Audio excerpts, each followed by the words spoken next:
Your love is like radiant diamonds bursting inside us, we cannot contain. Hi everybody, happy Wednesday. Welcome back to Faith and Family. And today we are going to focus on preparing ourselves and our home and our sacred space for Holy Week. Holy Week is next week. We're almost there. We're almost at the end of Lent. And this is the holiest week of the year for the whole church. So we have a really fun activity for us to do today. It's going to take us back down into the kitchen. Nothing to eat though this time, but we are going to get a little bit messy with our hands at least. But we're going to make something that's going to help us focus our minds and our hearts on Holy Week. So come on down and we'll get started. Okay, so our ingredients for today that we're going to need are pretty simple. Just some flour, some salt, some water, and some cinnamon, and then some toothpicks. And you're actually going to want to break those in half so they're a little smaller. But that is all we'll need. All right, everybody. So today's activity is pretty fun. We are making some, we're not going to eat it though. We are actually making a crown of thorns that we are going to use during Holy Week and for the remainder of Lent to help us keep track of our Lenten sacrifices. So what we're gonna need, some flour, some salt, and a little bit of cinnamon and some water. I already have it measured out here in my bowl, but you're just gonna need 3 cups of flour. So I already have it there. Then you're gonna need a cup of salt and a good amount of cinnamon. And the cinnamon is mostly to give it a nice brown color, but it's also gonna help your house smell really, really, really good while it's baking. And that's a good time to tell you to go ahead and preheat your oven to 200 degrees. There we go. Oh, so much cinnamon. It smells really good though. And then you're just gonna slowly add in water. And you can knead it with a spoon or a spatula, but I find it's way easier to just do it with your hands because then you make sure it's blended up really well. All right, so make sure you've washed your hands before, and you're just gonna start pouring in that water. You can start with about a cup. You always want to start small and then go big because you can always add more, but you can't take it out. So when I've done this before, I found you need about 2 cups of water, but yeah, just start with a cup and see if it's not really clumping together like dough should, add a little bit more.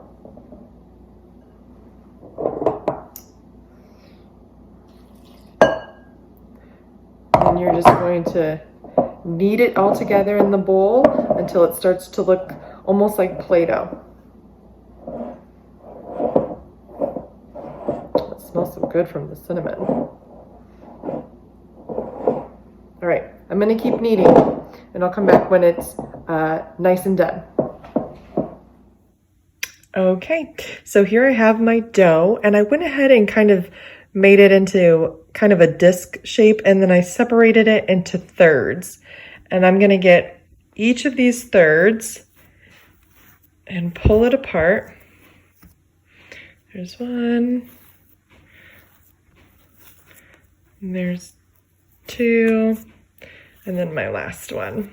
All right, so now I have 3 somewhat equal parts of the dough. And I'm gonna roll each of those thirds into a long strand like a rope. All right?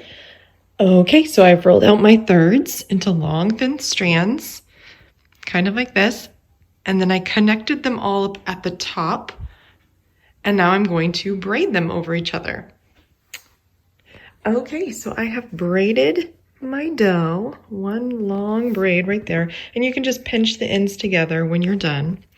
And now what I'm gonna do is bring the bottom up and the top down. It helps to put some flour on your counter, just so it doesn't stick. And also if your dough is getting really sticky, you can just sprinkle some more flour in there as well. and that'll help it move around a little more. And you can just kind of mold it all together. It doesn't need to be pretty. All right, and there we have our crown.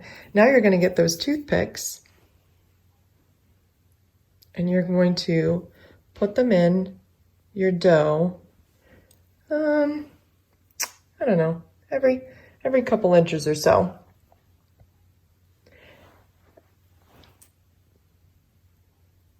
And like I said earlier, it helps if you break them in half. It's just going to help them come out a little easier. And what we're going to do is we're going to bake this and it's going to harden. And then we're going to put this either on our sacred space or maybe even on our dining room table. And every time we make a sacrifice, or maybe we give alms, or we have a day where we stick to our Lenten promise, our Lenten fast, whatever that may be, you're going to pull a thorn out of the crown. So we'll get to see as each of the thorns in Jesus's crown disappear. And this is a great activity to do with 5, 6 and under. The kneading of the dough is definitely great for sensory play. And then obviously just that visual representation of pulling thorns out of Jesus's crown is a great reminder to keep us going on our Lenten sacrifices. So when I've put all of my thorns, all of my toothpicks into the crown, I'm going to put this on a baking sheet and you're going to put it in your 200-degree oven. And this is going to take a while. This is just salt dough. So it's not going to rise. It's not really going to spread. And it's going to take a while. It will probably take close to 2 hours. But the plus side is that your house is going to smell amazing from all that cinnamon. Okay, so our crown of thorns is still in the oven. Like I said, it could take a while for it to completely harden. Probably close to maybe 2 hours, maybe a little over. So it's going to take a long time. It might be a good idea to maybe go outside and play a little bit or do some schoolwork or find something else to do and then come back to it a little bit later. But for now, we're going to read today's story, which is one of my absolute favorites. And it's called The Tale of Three Trees. And this is an old folk tale, but this version is retold by Angela Elwell Hunt.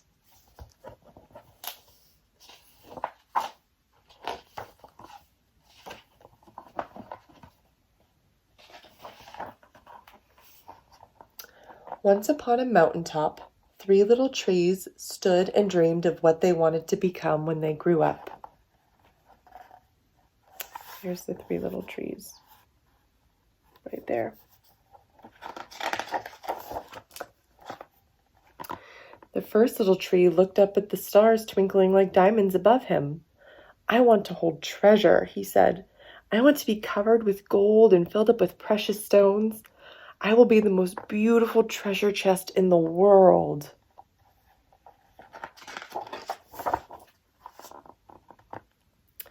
The second little tree looked out at the small stream trickling by on its way to the ocean. "I want to be a strong sailing ship," he said. "I want to travel mighty waters and carry powerful kings. I will be the strongest ship in the world." The third little tree looked down into the valley below, where busy men and busy women worked in a busy town. "I don't want to leave this mountaintop at all," she said. "I want to grow so tall that when people stop to look at me, they will raise their eyes to heaven and think of God. I will be the tallest tree in the world."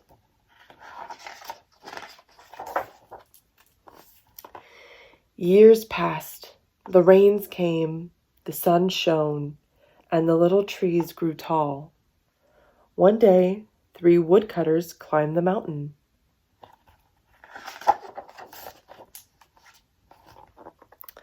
The first woodcutter looked at the first tree and said, "This tree is beautiful. It is perfect for me."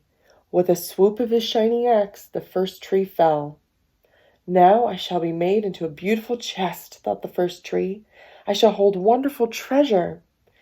The second woodcutter looked at the second tree and said, "This tree is strong. It is perfect for me." With a swoop of his shining axe, the second tree fell. "Now I shall sail mighty waters," thought the second tree. "I shall be a strong ship fit for kings." The third tree felt her heart sink when the last woodcutter looked her way. She stood straight and tall and pointed barely to heaven, but the woodcutter never even looked up.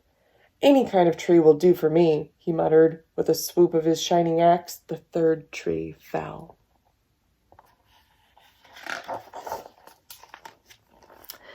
The first tree rejoiced when the woodcutter brought him into a carpenter's shop. But the busy carpenter was not thinking about treasure chests. Instead, his work-worn hands fashioned the tree into a feed box for animals. The once beautiful tree was not covered with gold or filled with treasure. He was coated with sawdust and filled with hay for hungry farm animals. The second tree smiled when the woodcutter took him to a shipyard. But no mighty sailing ships were being made that day. Instead, the once strong tree was hammered and sawed into a simple fishing boat. Too small and too weak to sail an ocean or even a river, he was taken to a little lake. Every day he brought in loads of dead, smelly fish.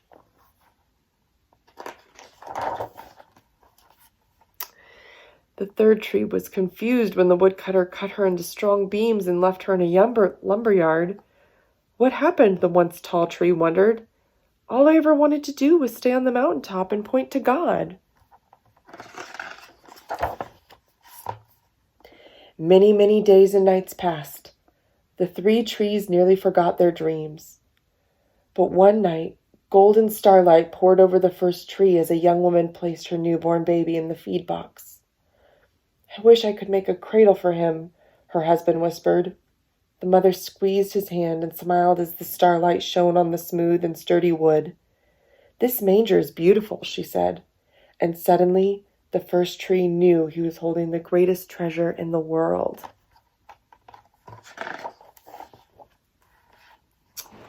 One evening, a tired traveler and his friends crowded into the old fishing boat.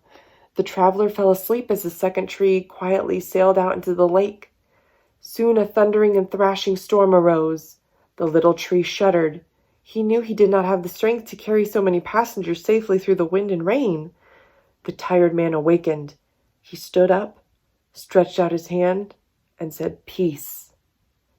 The storm stopped as quickly as it had begun. And suddenly, the second tree knew he was carrying the King of heaven and earth.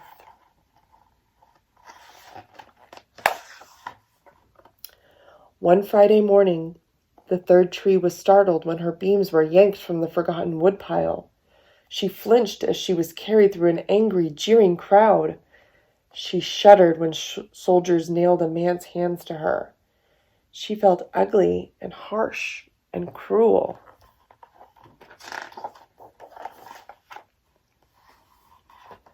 But on Sunday morning, when the sun rose and the earth trembled with joy beneath her, the third tree knew that God's love had changed everything.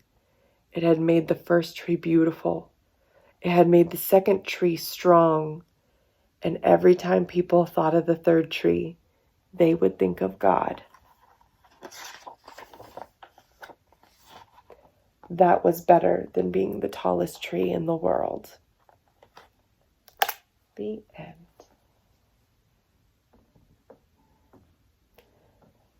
So that's one of my favorite stories, because just like the trees had an idea of what they wanted to do and what they wanted to be when they grew taller and bigger and stronger, sometimes we have ideas of what we want and what we want the future to look like.